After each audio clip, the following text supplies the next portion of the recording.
ምስ ሙሴ ድማ በታቦት ኪዳን ናይ ታቦት ኪዳን ሂቦ ማለት እዩ እምበኣር እቶም ዘጽልሉ ኪሩቤል ኣብ ልዕሊ መንበር ጸጋ እዮም ተቐሚጦም ዘለዉ ማለት እዩ ሕጂ እዚ ኩሉ ጽላሎት ናይ ሓድሽ ኪዳን እንድዩ ነቲ ኪሩቤል ሓሊፉ ካፍቲ ህይወት ዝህብ ማና ንኽበልዕ ኣክሰስ ረኺቡ ማለት እዩ እቲ ሊቀ ካህናት ኣብ ዓመት ሓደ ግዜ መስዋዕቲ ገይሩ እንስሳ መስዋዕቲ ገይሩ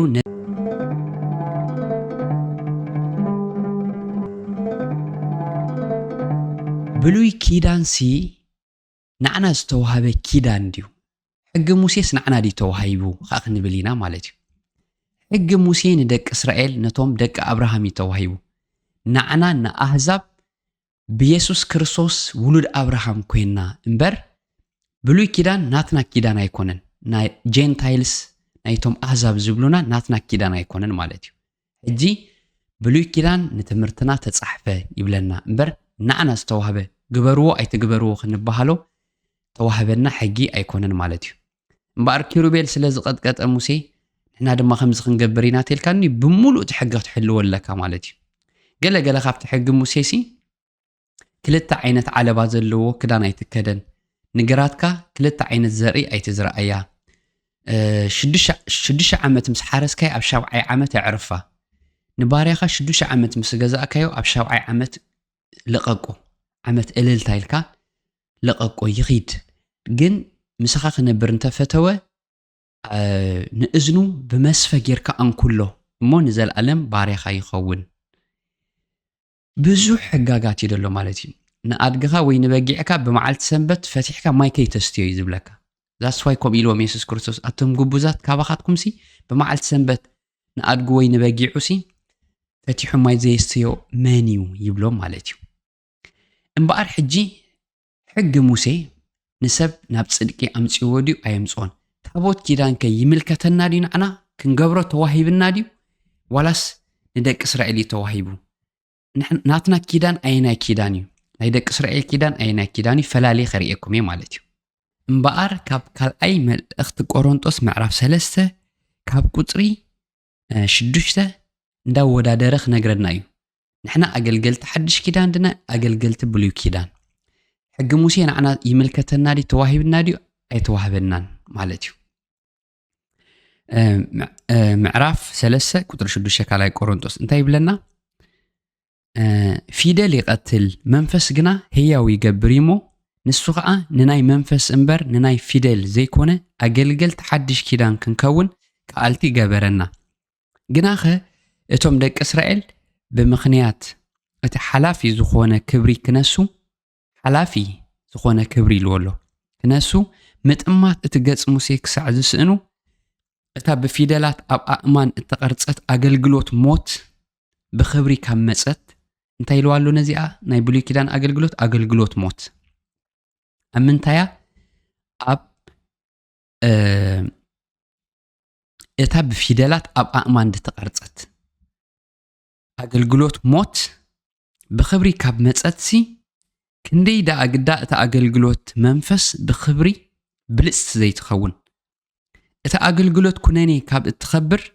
ክንደይ ግዳ እታ ኣገልግሎት ጽድቂ ብኽብሪ ዘይትዓዝዝ እታ ሓላፊት ብኽብሪ ካብ መጸት እታ ነባሪት ግዳ ክንደይ ኣዝያ ብኽብሪ ዘይትበልጽ እሞ በዚ ወገን እዝስ እታ ኽብርቲ እኳ ብምኽንያት እቲ ዝዓዛ ክብሪ ክብርቲ ኣይኮነትን ሕጂ እንታይ ዝብላ ብዚ ኣገልግሎት ሞት ኢልዋሎ ኣገልግሎት ኩነኔ ሓላፊት ኣብ ኣእማን እተቐርጸት ኢልዋሎ ማለት እዩ ሕጂ ንሕና ናይቲ ኣገልግሎት ሞት ኣገልግሎት ኩነኔ ዲና ናይቲ ሓላፊት ኣገልገልቲ ዲና ወላስ ኣገልገልቲ ሓድሽ ኪዳን እንታይ ዝብል ዋላ ኣብ ዕብራውያን እንታይ ኢሉሎ እምበኣር ሓድሽ ብምባሉሲ ነቲ ብሉይ ኣእረጎ እቲ ዝኣረገ ድማ ንጥፍኣት ቀረባ እዩ ኢልና ኣሎ ማለት እዩ እምበኣር ቀጺልና ንሪኣ ጥቕሲ ድማ ምስኣት ኸይድ ኣብ ዕብራውያን ምዕራፍ 8 ቁጽሪ 7 ነቲ ቀዳማይ ኪዳንን ናይ ሕጊ ሙሴን ነዝናትና ኪዳን ሓድሽ ኪዳንን ዓመተ ምህረት ኢልና ስለ ንቆጽር ዘለና ካብታ ደም ናይ ኢየሱስ ክርስቶስ ፈሲሱ መገረጃ ቤት መቕደስ ተተርተረ ዝብሎ ሓድሽ ኪዳን ማለት እዩ ሕጂ የወዳድረኒ ደሎ ንኩላትና ከጠቕመና ይንስማዓዮ ነቲ ቀዳማይ ኪዳን መነቀፊ እንተዘይህልዎ ነቲ ካልኣይሲ ስፍራ ኣይምተደልዮን ነይሩ ስለዚ ከዓ እናነቐፎም ከምዚ ይብል እንሆ ምስ ቤት እስራኤል ምስ ቤት ይሁዳን ሓድሽ ኪዳን ዝኣትወለን መዓልታት ክመጽአን ይብል እግዚኣብሔር ከምቲ ብኢዶም ሒዘ ካብ ምድሪ ግብፂ ከውፅኦም ከለኹ መዓልቲ ምስ ኣቦታቶም ዝኣተኽዎ ኪዳን ኣይኮነን ንሳቶም ብኪዳነይ ኣይጸኑዑን እሞ ኣነ እውን ሸለል በልክዎም ይብል እግዚኣብሔር ድሕርተን መዓልታት እቲኣተን ምስ ቤት እስራኤል ዝኣትዎ ኪዳን እዚ እዩ ሕጋጋተይ ኣብ ሓሳባቶም ከእትዎ ኣብ ልቦምን ክጽሕፎ እየ ቅድሚ ሕጂ ኣብ ምንታይ ተጻሒፉ ነይሩ ሕጊ ሙሴ ኣብ እምኒ ናይ እምኒ ልቢ ኣውፅኤ ናይ ስጋ እምኒ ክህቦም እየ ናይ ስጋ ልቢ ክህቦም እየ ይቕሬታ ናይ እምኒ ልቢ ኣውፅኤ ናይ ስጋ ልቢ ክህቦም እየ ስለ ዝብል ኣብ ልቦም ክጽሕፎ እየ ኣነ ኣምላኾም ክኾኖም እየ ንሳቶም እውን ህዝቢ ክኾኑን እዮም ይብል እግዚኣብሔር ዓመፃኦም ክምሕሬ እሞ ንሓጢኣቶም ድሕሪዚ ኣይክዝክሮን እየ ካብ ንእሽቶኦም ክሳብ ዓብኦም ዝፈልጡኒ ስለ ዝኾኑ ነፍሲ ወከፍ ንወዲ ዓዱ ነፍሲ ወከፍ ንሓዉ ንእዝጊ ፍለጦ ኢሉ ኣይክምህሮን እዩ ሓድሽ ኪዳን ብምባሉ ነቲ ቀዳማይ ኣእረጎ እቲ ዝኣረገን ዝበለየን ግና ንጥፍኣት ቀረባ እዩ ኢልና ኣሎ ማለት እዩ እምበኣር ብመንገዲ ብሉይ ኪዳን ተኸይድና መንገዲ ብሉይ ኪዳን እንታይ ኢልዎ ኣሎ ኣነ ይኮንኩን ከም ድፍረት ከይተሓስብዋ እዛ ቃል እቲ ዝኣረገን ዝበለየን ግና ንጥፍኣት ቀረባ ኢሉ ማለት እዩ ሕጂ ብሉይ ኪዳንን ሓድሽ ኪዳንን እንታይ ኢሉ ኣሎ ዋላ ኣብ ዮሃንስ ምዕራፍ 1 ቁፅሪ 11-12 ወንጌል ዮሃንስ ማለት እዩ ሕጊ ብሙሴ መፀ ጸጋን ሓቅን ግና ብክርስቶስ መፀ ንሕና ድማ ካብ ምልኣቱ ጸጋ ኣብ ልዕሊ ጸጋ ተቐበልና ክብረቱ ድማ ከም ክብሪ ሓደ ወዲ ነብኡ ረኣና ይብለና ማለት እዩ እምበኣር ሙሴ ኣብታ ቤቱ ከም ባርያ እዩ ነይሩ ክርስቶስ ግና ከም ውሉድ ይብለና ማለት እዩ ስለዚ ከምዚ ጌርና ንረዳእ እዩ ሕጊ ብሙሴ መፅዩ ጸጋን ሓቅን ብክርስቶስ መፅዩ ሕጂ ሕጊ ዶ ሕሸኩም ጸጋን ሓቅን ኢና ፍጻሜ ዘብፅሑ እምበር ሕጊ ሙሴ ዋላ ንሙሴ ንባዕሉ እውን ኣይጠቐሞን ማለት እዩ ሙሴ ኣብ ገጽ ምድሪ ካብ ዘለው ዓቃላት ሰባት ትዕግስተኛታት ሰባት ሓደ እዩ ነይሩ ግናኸ ንመንፈሱ ምስ እንጸርጸርዎ ነቲ ከውሒ ተዛረቦ ዝበሎ በቲ በትረ ሃሪምዎ ዋላ ሙሴ ነታ ምድሪ ተስፋ እንዳረኣየ ኣይኣተዋን ማለት እዩ ስለዚ ብሉይ ኪዳን እንታይ ዝብለካ እዚ ግበር እዚ ኣይትግበር ሰብ ክገብሮ ዝግብኦ እዩ ሓድሽ ኪዳን ግን ኣምላኽ ንሰብ ዝገበረሉ እዩ ተገይሩልካ እዩ ተኸፊሉልካ እዩ ተፈጸመ ኃጢአትካ መከራኻ ኣበሳኻ መርገምካ ተፈጸመ መርገም ኮይኑ ካብ መርገም ሕጊ ተሻየጠና ስለ ዝብል መርገምካ ተፈጸመ እዩ ዝብለካ ማለት እዩ እግረ መንገደይ እዚ ዋላ ነቶም ኣብ ፕሮቴስታንት ዘለኹም ሰበኽቲ ንሰብ ሕጊ ብምምሃር እንታይ ኢልዎም ኣሎ ክርስቶስ ዋላ ንሰብ ክጾሮ ዘይክእል ንስኻትኩም በዛ ጻብዕትኩም ክትንክፍዎ ደይትፈትዉ ንሰብ ግና ክቕበሎ ዘይክእል ከቢድ ንምጻሩ ዘጸግም ኣርዑት ኣብ ክሳዱ ተንብሩሉ ኣለኹም እሞ ወይልኹም ኢልዎም ኣብ ማቴዎስ ምዕራፍ 23 ስለዚ ሕጊ ክመጽእ ከሎ ማይ ናብ ደም ለዊጥዎ ጸጋ ምስ መጸ ግና ማይ ናብ ወይኒ ለዊጥዎ ኣብቲ መርዓ ቀዳመይቲ ተኣምራቱ ጸጋ ክብል ከለኹ ሕጂ ክርስቶስ ጌርኩም ተረድኡኒ ጎይታና ኢየሱስ ክርስቶስ ማይ ናብ ወይኒ ለዊጥዎ ሙሴ እንታይ ገይሩ ማይ ናብ ደም ለዊጥዎ ብዙሓት ግብፃውያን ድማ ሞይቶም ሕጊ እቲ ሊቀ ካህን ለምጻም ክትንክፍ ኣይፍቀዶን እዩ ነይሩ ድሕር እቲ ሊቀ ካህን ንለምጻም ተንኪፍዎ ሊቀ ካህን ፍሩሽ ኮይኑሎ ከገልግል ከቐድስ ኣይክእልኒ ኣብ ሓድሽ ኪዳን ግን ናይ ሓድሽ ኪዳን ሊቀ ካህንና ኢየሱስ ሞት ዘይስዕሮ እሙን ሊቀ ካህን ድብሎ ማለት እዩ ከም ማዕርግ መልከ ጼዴቅ ከም ማዕርግ ኣሮን ደይኮነስ ከም ማዕርግ መልከ ጼዴቅ ሓድሽ ካህን ዓብይ ካህን ካልእ ካህን ተዋሂብና ማለት እዩ ሞት ዘይስዕሮ ሕጂ ነቲ ለምጻም እንታይ ኢልዎ ዋላ እንተትፈቱስ ከተንጻህኒ ትኽእል ኢኻ ኢልዎ ካብዚኣ እንታይ ንርዳእ እቶም ናይ ብሉይ ኪዳን ካህናት ኣይፈትውን እዮም ነይሮም ለምጻም ክትንክዩ ስለዚ sin was contagious ኣብ ብሉይ ኪዳን ሓጢኣት ተመሓላላፋይ ነይሩ ለምፂ ይመሓላለፍ ነይሩ ኣብ ሓድሽ ኪዳን ከ righteousness is contagious ጽድቂ ይመሓላለፍ ማለት ሕጂ ጽድቂ ካብ ኢየሱስ ክርስቶስ ናፍቲ ለምጻም ሓሊፉ አንጽሂቦ ማለት ኣብ ብሉይ ኪዳን ግን ለምጻም ተተንኪኻ እንታይ ኢለኩም ኣለኹ ኣገልግሎት ኩነኔ ኣገልግሎት ሞት ስለዝብላ ተኣገልግሎት ኩነኔ ተኣገልግሎት ሞት ኢሉ ኣሎ ኣብ ዘንበብናያ አንተ ወይ ካልኣይ ቆሮንጦስ ማለት እዩ ሕጂ ሕጊ ብመን መጽ ኢለኩም ብሙሴ ጸጋ ብክርስቶስ መጽኡ ማለት እዩ ኣብ ሕጊ ነቲ ከረን እንተተንከዮ ይሙት ዝብል ትእዛዝ ክጾርዎ ኣይተኻእሎም እንስሳ ኮነ ተኸረን ተተንከዮ ይሙት ዝብል ትእዛዝ ክጾርዎ ኣይተኻእሎምን ኣብ ሓድሽ ኪዳን ከ ንኢየሱስ ክርስቶስ ክትንክዮ ምስ እግዚአብሔር ምስ መንፈስ ቅዱስ ምትንኻፍ ወይ ከዓ ሪሌሽንሺፕ ክህልወካ ኣምላኽ ኣፍቂድልካ ኣብቲ ከይትትንክፈኒ እዩ ነይሩ ኣብዚ ግን ትትንክፎ ለምጻማት መጽኦም ትትንክፎ ኣመናዝር ከመይ ኢላ ትትንክፎ ኢሎም ከማን ተገሪሞም ማለት እዩ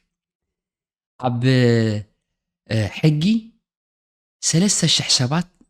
ብሓንቲ ሓጢኣት ተቐዚፎም ማለት እዩ ሓጢኣት ምስ ገበሩ 3,000 ነፍሳት ብሓደ ግዜ ወዲእዎም ማለት እዩ ፌራ ገይሩ ኣብ ሓድሽ ኪዳን ከ 3,000 ነፍሳት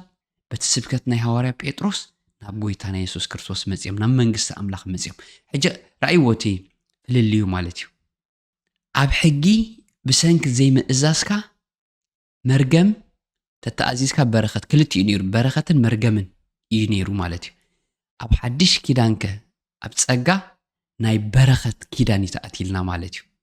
ገለገለ ሓጢኣት ንገብር ከለና መርገም መጽኡ ከምቲ ኣብ ሕጊ ሙሴ እንታይ ነይሩ ኣብ ጌባልን ገሪዝምን ዝበሃሉ ክልተ ኣኽራናት ኮይኖም ኣብቲ ገሪዝም ነቲ በረኸት የንብብዎ ኣብቲ ጌባል ዝበሃል ከረን ድማ ነቲ መርገም የንብብዎ ነይሮም ምክንያቱ ናይ መርገምን ናይ በረኸትን ሕጊ ስለ ዝነበረ ኣብ ሓድሽ ኪዳን ግን ብክርስቶስ ኢየሱስ ኣብ መልእኽቲ ኤፌሶን እንታይ ኢልና ኣሎ እቲ ብክርስቶስ ኢየሱስ ኣብ ሰማያዊ ስፍራ ብኩሉ በረኸት ዝባረኸና ኣምላኽ ኣቦ ጎይታና ኢየሱስ ክርስቶስ ብሩኽ ይኹን ኢልና ማለት እዩ ስለዚ ናይ ሓድሽ ኪዳን ናይ በረኸት ህይወት ናይ በረኸት ኣገልግሎት ሕጂ ካብዚኦም ምርጫ ናትና እዩ ማለት እዩ ብሕጊ ሙሴ ዶ ክንምራሕ ይሕሸና ኣገልግሎት ሞትን ኩነኔን ኣብ ጽላት እምኒ ተጻሕፈ ዋላስ ኣብ ጽላት ልብና ዝተጻሕፈ ኣገልግሎት ሕጊ መንፈስ ህይወት ከምኡ ኢሉ ኣሎ ኣብ ሮሜ ዋላ እቲ ሕጊ ሞትን ሓጢኣትንሲ ኩነኔ ኣምፂልና ሕጊ መንፈስ ህይወት ግና ህይወት ኣምፂልና ኢሉ ማለት ሮሜ 8 ቁጽሪ 1 ድማ እንታይ ይብለና እምበኣርሲ ሕጂ ነቶም ብክርስቶስ ኢየሱስ ዘለው ኩነኔ የብሎምን እቲ ኣብ ክርስቶስ ኢየሱስ ዘሎ ሕጊ መንፈስ ህይወት ካብቲ ሕጊ ሓጢኣትን ሞትን ሓረ ኣውፂኒ እዩ እሞ ንሕጊ ብስጋ ስለ ዝደኸመ ክገብሮ ዘይኮነሉ ኣምላኽ ንወዱ ብምስሊ ሓጢኣተኛ ስጋን ከም መስዋዕት ሓጢኣትን ልኢኹ ነቲ ሓጢኣት ብስጋ ኮነኖ ኣባና ብመንፈስ እምበር ብስጋ ኣብ ዘይንመላለስ እቲ ድሌት ሕጊ ከምኡ ኮይኑ ክምላእ እዩ ይብለና ማለት እዩ ሕጂ እንታይ ኢልዎ ኣሎ ሕጊ መንፈስ ህይወት ተዋሂብና ናይ ብሉይ ኪዳን ሕጊ እንታይ ነይሩ ሕጊ ሓጢኣትን ሞትን ይብሎ ማለት እዩ ዋላ እንታይ ይብልና ኣብ ካልእ መልእኽቲ ዕብራውያን ከዓ ሞቲ ካብ ኣዳም ክሳብ ሙሴ ኣብቶም ማዕረ ኣበሳ ኣዳም ዘይገበሩካ ሞት ሰልጠነ ምክንያቱ ብሰንኪ ሕጊ ሓጢኣት ሓይለ ሓጢኣት ሕጊ እዩ ብልሒ ሞት ድማ ሓጢኣት እዩ ይብለና ማለት እዩ ምክንያቱ ትምኒስ ምስ ተጠነሰት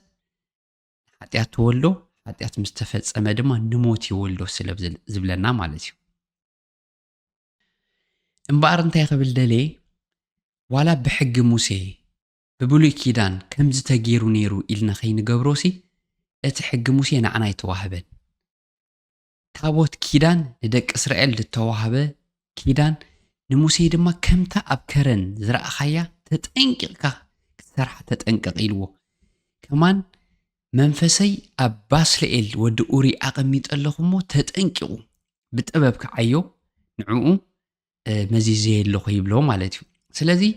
ብጥንቃቐ ክግበር ከምታ ዝረኣኸያ ክትሰርሕ ከምታ ዝረኣኸያ ክትሰርሕ ተጠንቀቕ ይብሎ ማለት እዩ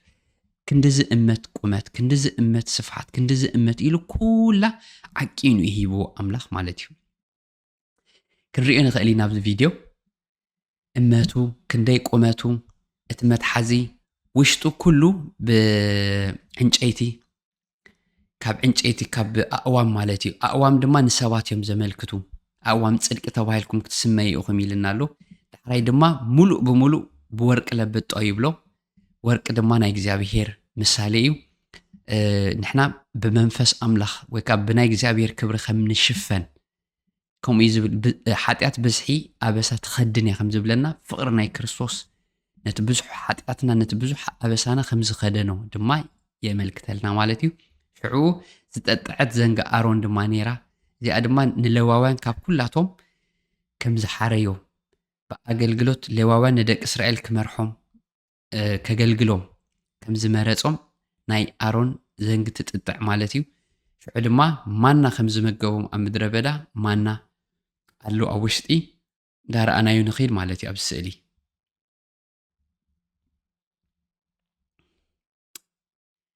እምበኣር እዚ ኩሉ ምስ በልና እዚ ኪዳን እዚ ንደቂ እስራኤል ዝተዋህበ ኪዳን እዩ ንዓና ዝተዋህበና ኪዳን ብመስዋእቲ ርእሱ ጎይታና ኢየሱስ ክርስቶስ ዓመታዊ ገንሸል ዳወሰድካ መታን ገንሸል ዘለዎ ሓጢኣቱ ኣብ ልዕሊ እቲ ገንሸል ይፅዕን እሞ እቲ ሓጢኣት ድማ ምስቲ ገንሸል ምስቲ ሓረደ እቲ ሓጢኣቶም ዓመታዊ ግን ዓመት ከዓ ከምኡ ክትገብሮ ኣለካ ኢየሱስ ክርስቶስ ግና ሓንሳእ ብመስዋእቲ ርእሱ ነቲ ሓጢኣትና ኮነኖ እንታይ ይብሎ ዋላ ኣብ ዮሃንስ መጥመቕ ምስ ረኣዮ እንሆ ሓጢኣት ዓለም ዘርሕቕ ገንሸል ኣምላኽ ንወዱ ገንሸል ኮይኑ ሓጢኣት ንኸርሕቐልና ተዋሂብና ማለት እዩ ስለዚ ብሕጊ ሙሴ ጽድቂ እንድሕር ኮይኑ ወይ ከዓ ብሕጊ ሙሴ እንድሕር ብታቦት ክንምራሕ ንብል ኣለና ዓመታዊ ገንሸል ክንሓርድ ኣለና ደም ክንነጽገሉ ኣለና ነቲ ኢየሱስ ክርስቶስ ኣብ መስቀል ዘፍሰሶ ደሙ ድማ ንኽሕዶ ኢና ደለና ስለዚ 44 ታቦት ምጽራብ ኣየድልየናን እዩ ማለት እዩ እቶም ታቦት ዝጸርቡልና ዘለው ሰባት ከም ሙሴ ልክዕ ከምዚ ኣየርካ ስርሓያ ኢሉ ኣምላኽ ተዛሪብዎም ዲ ቁፅሪ 1 ካልኣይ ሕጊ ታቦት ዲና ንኽተል ዘለና ሕጂ ንሕና ናይ ብሉይ ኪዳን ኣገልገልቲ ኣይኮንናን ኢለኩም ንሕና ኣህዛብ ኢና ታቦት ንደቂ እስራኤል ታቦት ኪዳን ይድብል ታቦት ጥራይ ከማን ኣይኮነን ታቦት ኪዳን እቲ ኪዳን እቲ ምስ ደቂ እስራኤል ዝተኣትዎ ኪዳን ምሳታታ እንታይ ዓይነት ኪዳን ኣትዩ ኣምላኽ ንሕጋጋተይ ኣብ ልቦም ክጽሕፎ እዩ ኣብ ጽላት እምኒ ደይኮነስ ኣብ ልቦም ሽዑ ብመንገድታተይ ከመላልሶም እዩ ነፍሲ ወከፍ ንኣምላኹ ስለ ድፈልጥ ድማ ነፍሲ ወከፍ ንወዲ ዓዱ ንዝጊ ፍለጦ ኢሉ ኣይክምህሮን እዩ ምክንያቱ ኣብ ሕልናና ክጽሓፍ እዩ ኣምላኽ ማለት እዩ ሕጂ ኣምላኽ ኣብ ሕልንኡ ኣሎ እቲ ሰብ ይስማዓዮ ኣይስማዓዮ ናቲ ምርጫ እምበር ኣብ ልብና ዝተጻሕፈ ትእዛዝ ኣምላኽ ኣሎ ማለት እዩ ስለዚ እንታይ ኢለ ኣነሲ ሽም ይመርሕ ጠዋፍ የብርህ ዝበሃል ዘረባ ኣሎ እንዶ ሕጂ ሰልጠነ ተፈታዊ ቶክ ሾው ሱቕ ኢሉሲ ስልጡን ሓሳባት ኣምፅኡ ማለት እዩ ኣብዛ ጉዳይ እዚኣ ኣብ ካልእ ብዙሕ ነገር ዘይክንሰማማዕ ንኽእል ኢና ኢትስ ኦኬ ኣብዛ ጉዳይ እዚኣ ግን እንታይ ዝብል ዘሎ ንኣምላኽ ክንግምቶ ክንስእሎ ርሳስ ጌርና ሽዑ እንዳደምሰስና ኣብዚኣ ተጋጊ ኣብዚኣ ድምቕ ኣበላ እምበር ኣብዚኣ እምበር ሕብሪ ወስኸላ እንዳበልና ክንስእሎ ኣይግባአናን እዚ ኮመን ሰንስ መጽሓፍ ቅዱስ መንባብ ከማን ኣየድልየካን እዩ ነዚ ኣሜን ክትብሎ ማለት እዩ እዚ ኩሉ ዝበልክኹም ጥቕስታትካ መርትዖ ነጊረኩም ኣለኹ ንእግዚኣብሔር ኣምላኽ ድምፁ ሰማዕኩም እምበር ምስሉ ስለ ዘይረኣኹም ብዝኾነ መልክዕ ሰብኣይን ሰበይትን ከይትግምትዎ ነፍሳትኩም ከይተበላሽው ተጠንቀቁ ኢልና ማለት እዩ ንሓውና ሰልጠነ ጎዶልያስ ቲዩብ ድማ ዝሰልጠነ ሰልጠነን ዘይሰልጠነ ሰልጠነን ኢለ ንኽልቲኦም ኣብ ክልተ ፈልዮም ማለት እዩ ዝሰልጠነ ሰልጠነ ዝበልክዎ ንእግዚኣብሔር ኣምላኽ ኣብ ዘይቀረብ ብርሃን ዝነብር ልዑል ኣምላኽ እዩ ክንግምቶ ክንስእሎ ኣይንኽእል ኢና ስለ ዝበለ ነቲ ዘይሰልጠነ ሰልጠነ ዝበልክዎ ድማ ኖ ንእግዚኣብሔር ክንስእሎ ንኽእል ኢና ምክንያቱ ኣብ ሕልናና መታን ክመጽእ ዝበሎ እግዚኣብሔር ሕልናኻ ኣብ ቃሉ ከምኡ ኢሉ እውን ኢያሱ መዓልትን ለይትን ነዚ ቃል እዚ ኣሰላስሎ ካብ ኣፍካ ኣይትፍለዮ ሽዑ መንገድኻ ቐንዓካ ኢልና እምበር ስእለይ ሰቂልካ ወይ ድማ ዝኾነ ሃዋርያ ዝኾነ ነቢይ መጽሐፍ ቅዱስ ስእሉ ስኢልኩም ሰቂልኩም ከምዚ ጌርኩም አገልግሉ ከምዚ ጌርኩም ኣብ ቅድሚኡ ጸልዩ ኣይበለናን ማለት እዩ ስለዚ ዝሰልጠነ ሰልጠነኹን ሰልጠነ ሓወይ ማለት እዩ ከምዚ ሓንሳሲ ሰናይ ኮይኑስ ተግባራቱ ግን ሰናይ ዘይ ክኸውን ይኽእል ሓደ ሰብ ማለት እዩ ዘይ ከም ሽሙ ማለት እዩ ወይ ከዓ ድማ ሰሎሞን ኮይኑ ሰላማዊ ዘይ ክኸውን ይኽእል ማለት እዩ ሓጎስ ኮይኑስ ሓጎስ ደይ ብላታ ህይወቱ ክትከውን ይኽእል ማለት እዩ ካልእ ሰብ ድማ ሰናይ ኮይኑ ድማ ሰናይ ክኸውን ይኽእል ማለት እዩ ከም ሽሙ ሰላም ኮይና ከም ሽማ ሰላም ክትከውን ትኽእል ማለት እዩ ኣብነት የደምጦ ዘለኹ ስለዚ ሰልጠነ ትኾንካ ከም ሽምካ ሰልጠነኹን ሰልጥን ማለት እዩ እዚ ሲ ብላክ ኤንድ ዋይት ኖርማሊ ዋላ ኮመን ሰንስ ከም ትድበልክዎ ኮመን ሰንስ ኢዝ ኖት ኮመን እዚኣ ደጋጊመ ኣለኹ ሕጂ ኮመን ሰንስ እንታይ እዩ ንኣምላኽ ክንግምቶን ክንስእሎን ብመልክዕ ሰብኣይን ሰቤትን ከነቕርቦ ንኽእል ኢና ምባሎ ሓይሽ ወይስ መጽሓፍ ቅዱስ ከም ዝብሎ ኣብ ዘይቅረብ ብርሃን ዝነብር እግዚኣብሔር ከመይ ጌርና ኣሰሩ ዘይርከብ ኣምላኽ ዘይተመርማረ ኣምላኽ ዓቢ ኣምላኽ ዘገርም ብኽብርን ብግርማን ተኸበበ ኣምላኽ ከመይ ጌርና ክንስእሎ ንኽእል ክንብሎ ኣየናይ ይቐልል ማለት እዩ ወይ ከዓ ኣየናዩ ንእምሮና ምስ መጽሓፍ ቅዱስ ክኺደልና ዝኽእል ማለት እዩ ከምዚ ዓይነት ትምህርቲ ክሳብ ዘይመሃርካ ብዙሕ ሰብ ገዲፈካ ክኸይድ እዩ ማለት እዩ መጽሓፍ ቅዱሳዊ ስለ ዘይኮነ ናትካ ትንታነ ኢኻ ትቡ ነቲ መጽሓፍ ቅዱስ ኣብ ዘይላገብ ከተላግቦ ኢኻ ትፍትን ማለት እዩ ስለዚ ኣብ ሓድሽ ኪዳን ቻሌንጅ ደቕርበልካ በዘጋጣሚ ክልቴና ፊት ንፊት ክንዘራረብ ፈቃደኛ እየ ኣነ ብዙሓት ሰባት ንምንታይ ፊት ንፊት ዘይትዘራረቡ ብቪድዮ ትዘራረቡ ይብለና እንዴም ግን ኣይንን ፋለጥኒና ምስ ሰልጠነ ፐርሰናሊ ሕጂ ኣብ ቦታ ኮመንት ናይ ዋትስኣፕ ቴሌፎነይ ከቐምጠልካ እየ ተደዋዊልና መዓልቲ ፈሊና ክንዘራረብ ንኽእል ኢና ዲስካስ ንገብር ማለት እዩ ብቓል ኣምላኽ ዲስካስ ምግባር ኣምላኹን ይፈትዎ ስለ ዝኾነ ማለት እዩ እንታይ ክብል ጸኒሐ ቃል ኣምላኽ ይብለና ድዩ ኣይብለና ብፍላይ ኣብ ሓድሽ ኪዳን ካ ንሕና ናይ ሓድሽ ኪዳን ሰባት ስለ ዝኾንና ኣየናይ ሓዋርያ ጴጥሮስ ድዩ ሓዋርያ ጳውሎስ ድዩ ሓዋርያ ዮሃንስ ድዩ መልእኽቲ ይሁዳ ድዩ መልእኽቲ ዕብራውያን ድዩ መልእኽቲ ዮሃንስ ድዩ ኣበይ እዩ ተጻሒፍልና ዘሎ ኣብ ወንጌላት ኣበይ ተጻሒፍልና ዘሎ ምናልባት ክጠቕሳት ፍትን ጥቕስላ ኣብ ገላትያ ዳ ምዕራፍ 3 ክርስቶስ ኢየሱስ ኣብ ቅድሚ ዒንትኹም ከም ስቁል ኮይኑ ተሳኢሉ ነበረ ንሓቂ ከይትእዘዙ ዳ መን ዓዘመኩም ዝብሎ እዚ ፈጺምና ስእልና ኢየሱስ ክርስቶስ ሰቂልኩም ምስ ዝብል ሓሳባት ፈጺሙ ዘይቃዶ ዘይሰማማዕ ሓሳባት እዩ ኢየሱስ ክርስቶስ በይኑ ኣብ ቅድሚ ዒንቶም መድሓኒ ኮይኑ ነይሩ ሰብ ገላትያ ከነንብቦ ንኽእል ኢና ካልኦት መጺኦም ግን ሕጊ ሙሴ ተዘይሓሊኹም ተዘይተገዚርኩም ክትጸድቁ ኣይትኽእሉን ኢኹም ስለ ዝበልዎም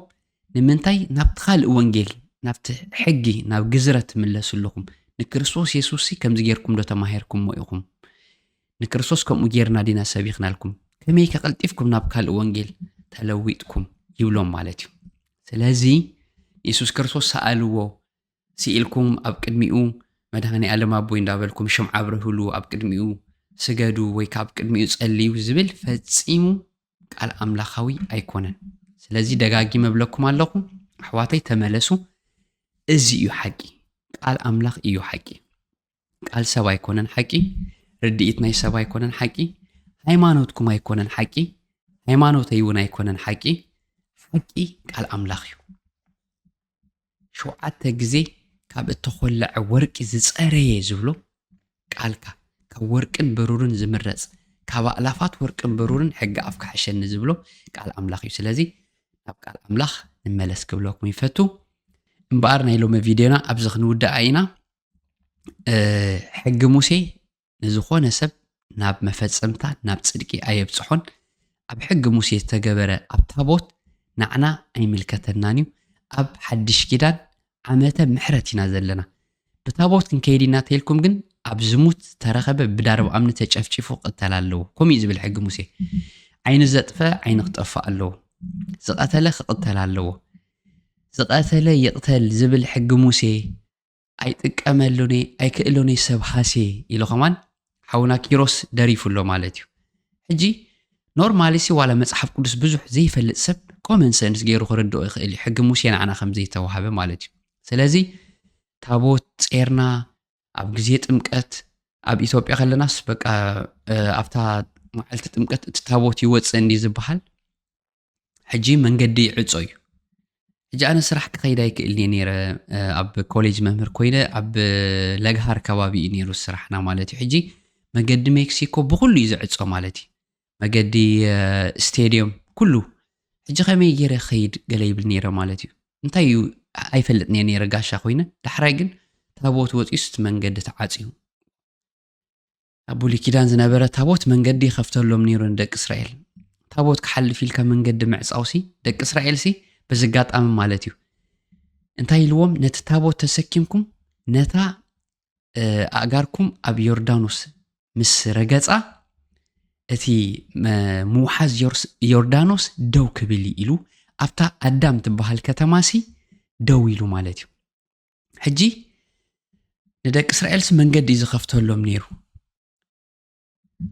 ኣብ ሓድሽ ኪዳን ድማ መንገዲ ይዓጹ ማለት እዩ እንታይ ኢና ንርዳእ ካብዚ ታቦት ኪዳን ንደቂ እስራኤል ተዋህበ ኪዳን እዩ ንዓና ኣይተዋህበን ንዓና ዝተዋህበና ኪዳን ብኢየሱስ ክርስቶስ ብመስዋዕት ርእሱ ኢለኩም እዩ ሓንሳ ንዘለዓለም ተሰዋኣልና ናይ ሓድሽ ኪዳን ሊቀ ካህና ከም ማዕርግ መልከ ጼዴቅ ኢየሱስ ክርስቶስ እዩ ስለዚ ብኢየሱስ ክርስቶስ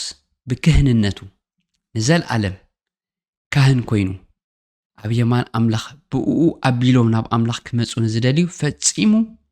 ከድሕኖም ይከኣሉ እዩ ዝተባህሎ ገንሸል ኣምላኽ ንዘለዓለም ደጋጊምና ከይንስውእ ሓንሳ ንዘለዓለም ተሰዊእ ኢልና እዩ ማለት እዩ ስለዚ ብሕጊ ሙሴ ፍጻሜ የለን ኣብ ሕጊ ሙሴ ተገይሩ ኢልካ ቀጥቂጠ ወይ ከዓ ቀሪፀ ወይ ከዓ ስኢለ ኣምላኽ ክስእሉ እየተልካ ሕጊ ሙሴ ንዓኻ ይተዋህበን ንእግዚአብሔር ኣምላኽ ዝረኣዮ የለን ዘይግመት ኣምላኽ እዩ መላእኽቲ ንፋሳትን ኣገልገልቱ ድማ ሃልሃል ተሓውን እዮም ስለ ዝብል ቃል ኣምላኽ ንንፋሳትን ንኣገልገልቱን ንሃልሃል ተሓውን ክትስእሎም ኣይትኽእልኒ ኢኻ እዚ ኩሉ ምስ በልና ድማ ኣይትስኣሎም ኣይተገልግሎም ኣይተምልኩም ንኩሎም ሰራዊት ሰማይ ኢልካ እዩ ፀሓይን ወርሕን ከዋኸብትን ኩሎም ሰራዊት ሰማይ ኩሎም ከኣብሎም እዩ ማለት እዩ ስለዚ ሰራዊት ሰማይ መላእኽቲ እዮም ማለት እዩ እምበኣር በዚ ክድምድመ እየ ዝኾነ ሕቶ እንተለኩም ኣብ ቦታ ኮመንት ግደፉለይ ክምልሰልኩም ክፍትኔ ወይ ድማ ኣኪበ ነቲ ሕቶታት ካልእ ቪድዮ ክሰርሕ ክፍትኔ ከምቲ ድበልክዎ ግን ክንዘራረብ ይደሊ እየ ዝብለኒ ዝኾነ ሰብ I am open ዲስካስ ክንገብር ንኽእል ኢና ማለት እዩ ቁፅሪ ቴሌፎነይ ኣብ ቦታ ኮመንት ከቐምጠልኩም እየ ነዛ ቪድዮ እንድሕር ፈቲኹማ ላይክ ግበርዋ ናብ ካልእ ሰብ ክትበፅሕ ድማ ሼር በልዋ እግዚኣብሔር ይባርኽኩም ፅን ኢልኩም ስለ ዝሰማዕኩመኒ ኩላትና ከካብ መንገድና ናብ ቃል ኣምላኽ ንመለስ እግዚኣብሔር ይባርኽኩም ቤትኩም ናትኩም ዘበለ ኩሉ ብሰላም ኣምላኽ ምእታው ምውፃእ ይኹነልኩም ሻሎም